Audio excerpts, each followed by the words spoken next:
इस कार्यक्रम के पुण्यार्चक हैं श्रीमती रेखा जैन, श्रीमती साधना जैन, श्रीमती ममता जैन, प्रसन्न कुमार जैन, श्रीमती समीक्षा जैन, प्रतीक जैन, साक्षी, प्राक्षी, प्रविष्टि, प्रज्ञान, अनविक जैन, नौहर कला परिवार, firm Messrs Champalal Jain, Messrs कक्काकी builders, Messrs PK Jain, railway collectorate Lalitpur, Shri Virendra Jain, Sangeeta Jain, Akshat Jain, सेबी, अक्षता जैन एवं समस्त चूनावाला परिवार Lalitpur, Shri Keval Chand Jain, Rajesh Jain, advocate Nirmal Kumar Jain, civil engineer Parakh Jain, वास्तुविद एवं समस्त मिठिया परिवार कटरा बाजार ललितपुर। दया भावना फाउंडेशन, जिसके नाम में ही छिपा है दया का स्वरूप, जिसके अंतर्गत आचार्य श्री विद्यासागर जी महामुनिराज के मंगल आशीर्वाद एवं मुनिश्री 108 अविचल सागर जी महाराज की पावन प्रेरणा से संचालित हो रहा है भारत का सर्वश्रेष्ठ आचार्य विद्यासागर गौ उपचार अस्पताल एवं भगवान श्री राम पक्षी उपचार अस्पताल। ग्वालियर झांसी हाईवे से 110 kilometre, Jhansi Kanpur highway, Jhansi Tikamgarh highway, Jhansi Shivpuri highway, Jhansi Lalitpur highway पर घायल, जख्मी, बीमार, दुर्घटनाग्रस्त गायों का एवं अन्य पशु पक्षियों का उपचार एवं संरक्षण का कार्य फाउंडेशन द्वारा किया जा रहा है। फाउंडेशन का भारत के प्रत्येक 4 लाइन, 6 लाइन एवं अन्य राष्ट्रीय महामार्गों पर प्रत्येक 150 से 200 किलोमीटर के अंतराल पर आचार्य विद्यासागर गौ उपचार अस्पताल संचालित करने का लक्ष्य है। आप भी दया भावना फाउंडेशन द्वारा किए जा रहे सराहनीय कार्य में आर्थिक सहयोग अवश्य प्रदान करें।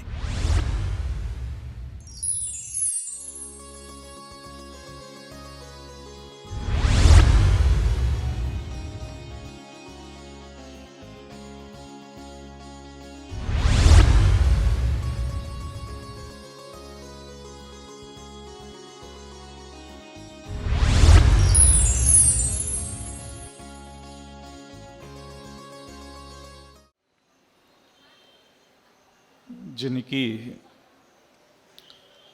राज्य सत्ता का विस्तार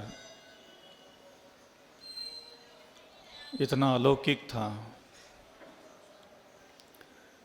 जिनकी साम्राज्य लक्ष्मी जहाँ तक समुद्र फैला है अथवा जहाँ तक समुद्र शुरुआत होता है वहाँ तक के भूमि के जो स्वामी थे,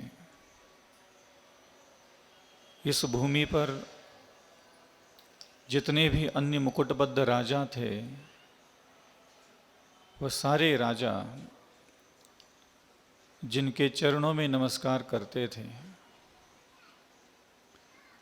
इस संसार की जितनी भी बहुमूल्य निधियाँ, रत्न, आभूषण, श्रृंगार, सेवा, भोग और उपभोग के सामग्रियाँ जिनके पास थी,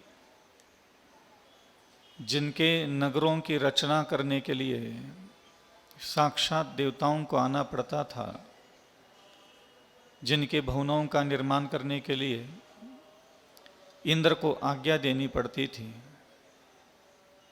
जिनके भवनों की भूमियाँ भी रत्नों से खचित थी, वैडूर्य मणि, चंद्रकांत मणि, सूर्यकांत मणि, पद्मराग मणि, मानिक मोतियों से जिनका पूरा महल और अनेक प्रकार के झालरों से सुशोभित जिनका वैभव था,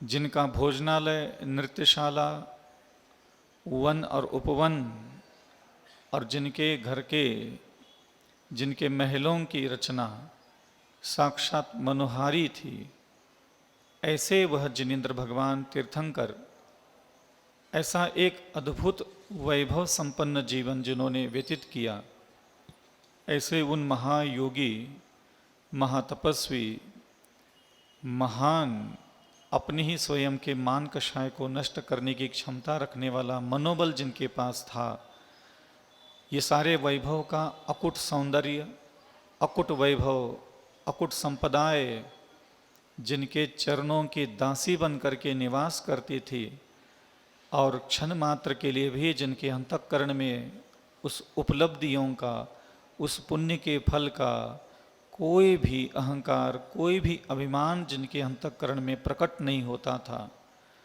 ऐसा वह तीर्थंकरों का अंतःकरण हमारा अंतःकरण बने।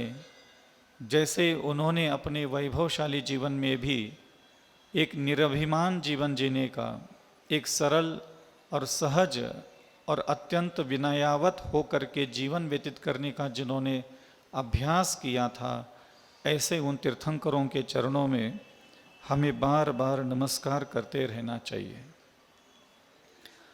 आज का जो जिनेंद्र भगवान का उपदेश है,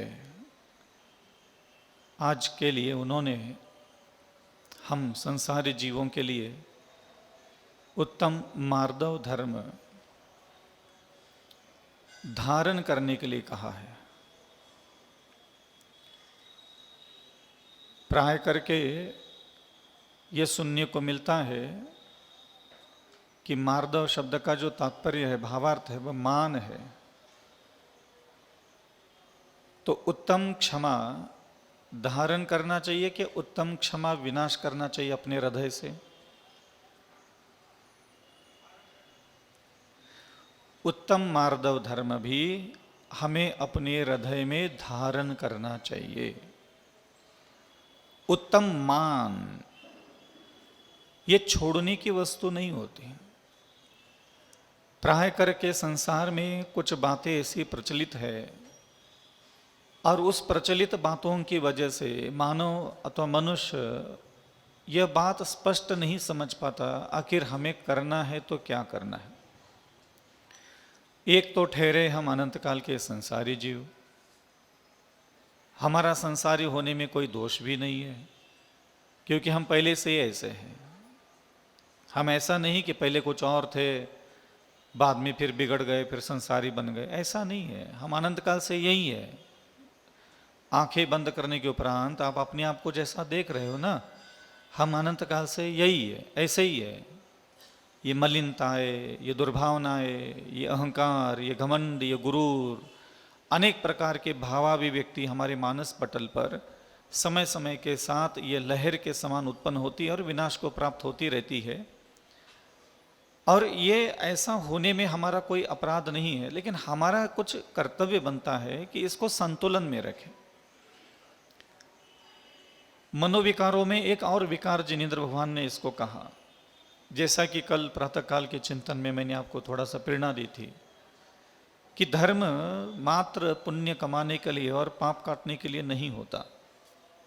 ये धर्म जो होता है ये मन को, वाणी को और शरीर की इंद्रियों को कुछ गुणवान बनाने की भी प्रेरणा देता है। या फिर यूँ कहो कि ये गुणवान बनाने के लिए ही सारा जैन शासन है, क्योंकि इसमें निरंतर यही प्रेरणा अथवा प्रार्थना की जाती है कि जिनेंद्र भगवान के गुणों की संपदा मुझे प्राप्त हो, वंदे तद गुण लब्धे, मुझे उनके गुणों की प्राप्ति हो।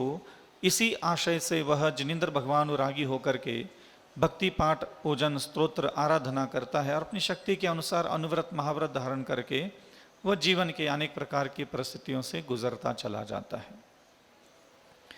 शून्य में यही आता है कि क्रोध, मान, माया, लोभ नहीं करना चाहिए। अब मैं आपको पूछता हूं, क्या अगर मैं आपको ऐसा कहूं कि क्रोध, मान, माया, लोभ यह करना ही धर्म होता है, तो क्या आप इसको पसंद करोगे? हाँ या ना में बोलो। लेकिन वास्तविकता में जिनेंद्र भगवान के शासन में क्रोध, मान, माया, लोभ को करने के लिए ही कहा गया है। जिनवानी में कहीं भी किसी भी पेज पर, किसी भी स्थान पर इस प्रकार का कोई उल्लेख नहीं मिलता कि हमें क्रोध, मान, माया, लोभ नहीं करना चाहिए। प्रत्येक पन्ने पन्ने पर लिखा हुआ है कि क्रोध करना चाहिए, मान करना चाहिए, मायाचार भी करना चाहिए और लोभ भी करना चाहिए। और आज का जो विषय है जिनेंद्र भगवान के द्वारा आज जो आज्ञा दी है हमारे लिए कि भगवान चाहते हैं कि अविचल सागर जी अपने अंतःकरण में से मान कषाय को नष्ट करे, और भगवान ये चाहते हैं कि मेरे अंतःकरण में एक उत्कृष्ट मान हो, उत्तम मार्दव। तो उत्तम क्षमा धारण करना है तो उत्तम मार्दव भी धारण ही करना है, मान छोड़ना नहीं है। इसमें छोड़ने के लिए नहीं कहा गया आपको, आपको मान धारण करने के लिए कह रहे हैं। और इसलिए कह रहे हैं क्योंकि ऐसा धारण करने में ही आपकी भलाई है।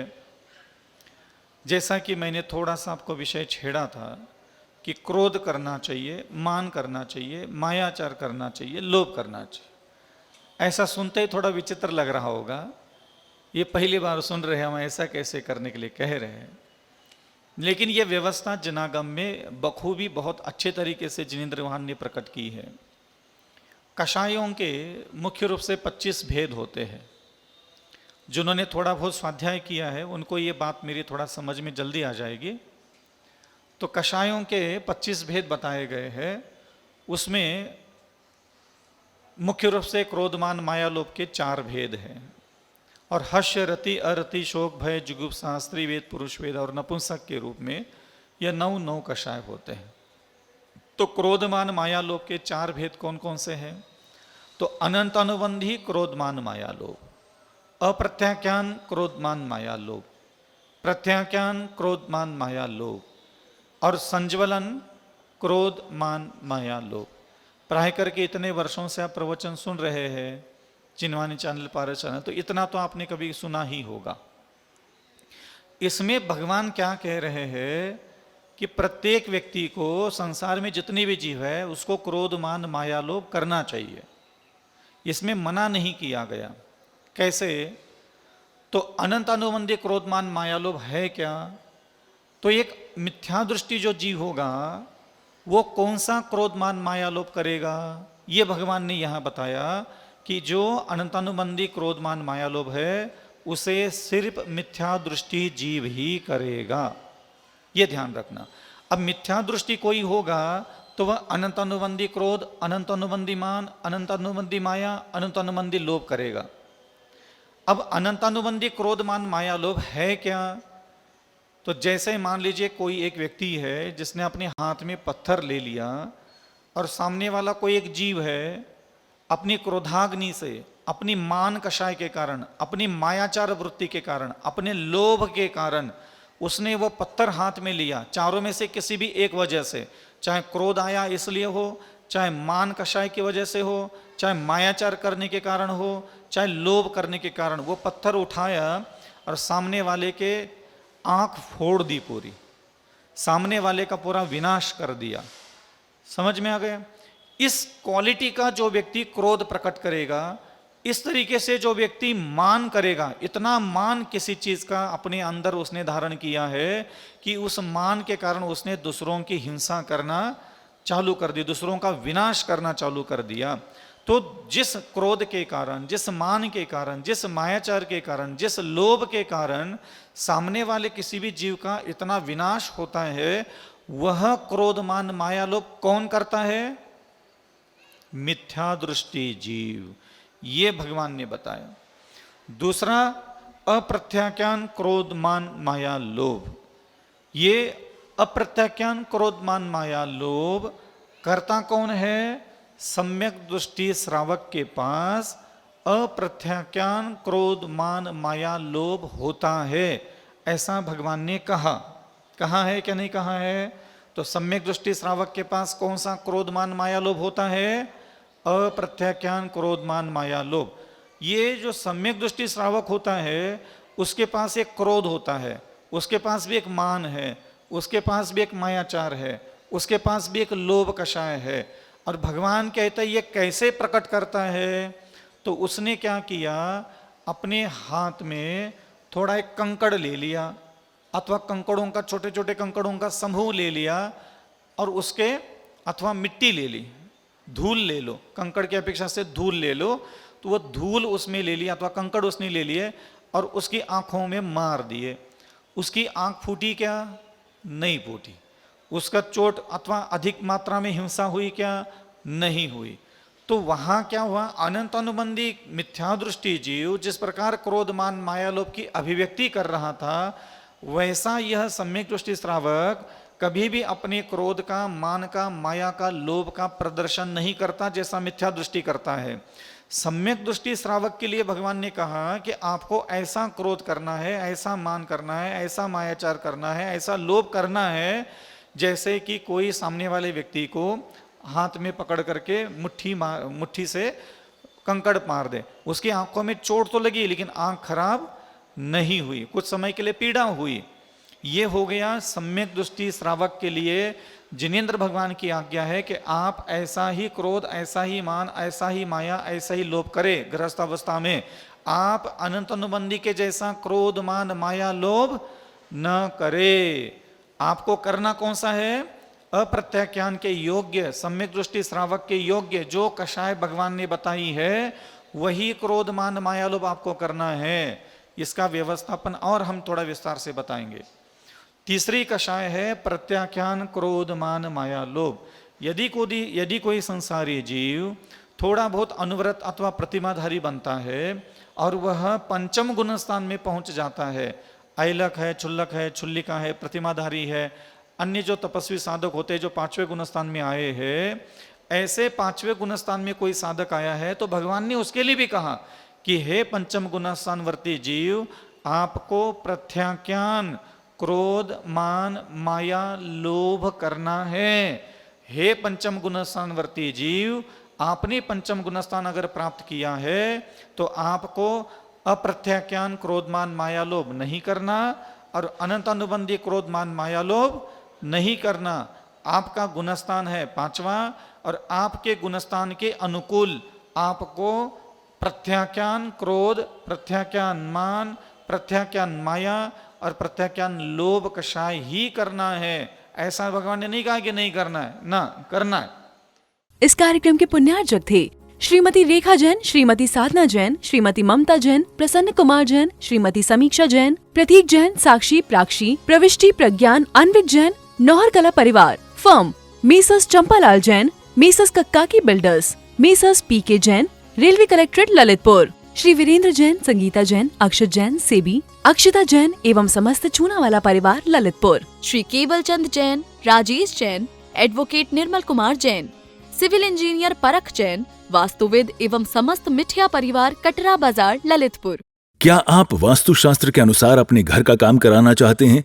तो आज ही जुड़ जाइए सिविल इंजीनियर परख जैन वास्तुविद से, जो अपने वास्तु ज्ञान से कराते हैं सारा काम। जैसे पुराने घर का वास्तु बिना तोड़ फोड़ कर सही किया जाता है, कॉलोनी का लेआउट प्लान, वास्तु की 16 दिशाओं के अनुसार घर की प्लानिंग, वास्तु के अनुसार 3D एलिवेशन। हमारे यहाँ सारे कार्य वास्तु की 16 दिशाओं और 32 प्रवेश द्वार को ध्यान में रखकर किए जाते हैं। स्थान महाकाली लाइन, कटरा बाजार, ललितपुर। तो देर किस बात की, हर वास्तु से जुड़ी समस्या का निदान करेंगे सिविल इंजीनियर परख जैन वास्तुवेद। संपर्क सूत्र 9630845139।